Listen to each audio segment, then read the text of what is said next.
mesmo. Você ver isso com seus olhos é muito diferente. E na hora que desceu assim, no aeroporto, a primeira coisa que eu falei foi: é só uma ilha mesmo. E foi incrível, assim. Eu acho que foi um processo muito interessante. Na internet, a gente tem muita essa dicotomia de ver entre ou o bem ou o mal. E eu acho que a galera não entendeu. A galera que não queria entender, mas o meu público entendeu, que é o que para mim foi o mais importante. Mas é que Cuba não é um inferno nem um céu. É um lugar material com pessoas vivendo a vida delas e tentando ser feliz, assim como qualquer lugar no mundo. Dentro das possibilidades. E dentro desse processo, você tem avanços e conquistas que, por exemplo, o Brasil não foi capaz de conseguir. Concordo. Sendo um país autossuficiente em várias questões. Em recursos. Em recursos, não sendo uma ilhazinha excluída, e que passou boa parte do seu tempo, inclusive o papel do Brasil dentro da América Latina eu não diria que é imperialista, mas é de potência. O Brasil ocupa uma posição de potência. Sim. E é um país que, mesmo em posição de potência, tem fome. Estava com fila de ossos há pouco tempo. É o celeiro do mundo, mas tem gente passando fome. E é isso. O legal, o mais interessante de Cuba foi ver a tentativa de construção de uma sociedade que, com todos os seus problemas, sem copiar a Revolução Russa, porque eu pensei que também tinha essa... Não. Foi a sua maneira, né? A sua maneira. E embargados. Embargados. E, assim, a galera, quando a gente fala de embargo econômico e sanção, eles não conseguem ter a dimensão do que isso significa. Porque uma outra confusão que existe é que mercado é a mesma coisa de liberalismo. São coisas diferentes.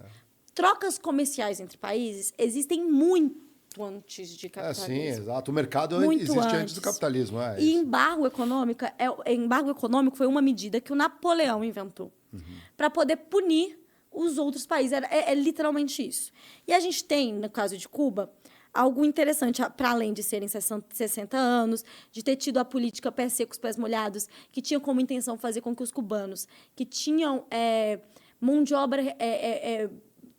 muito mais, assim, como que eu posso dizer? Qualificada, eu odeio esse termo, mas é mão de obra qualificada mesmo. Médicos, dentistas, que eles fossem para os Estados Unidos. Então, foi esse projeto, né, Pés Secos, Pés Molhados. Enquanto imigrar para os Estados Unidos é difícil para quase toda a parte do mundo, para Cuba existem facilitações. Inclusive, em alguns períodos, os cubanos que se mudavam para lá recebiam casa, alimentação, coisa que nem os próprios estadunidenses recebem.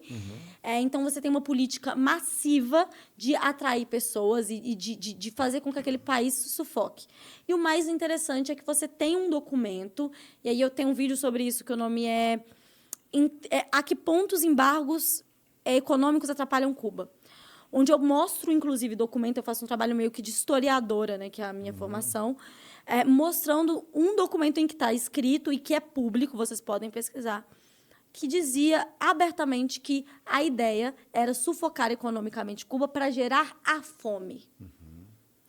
E o que eu posso dizer, para minha experiência, estando lá, é que não é isso que está acontecendo. É um país que tem dificuldades, principalmente em receber produtos, então você tem uma crise muito forte em relação ao consumo, ao acesso a determinadas coisas.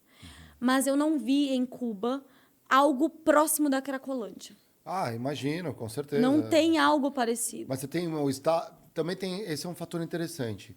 Por ser uma ilha, a questão do controle no sentido de acompanhamento da população, seja na parte de saúde ou educação, esporte. Sim. Uma potência, né?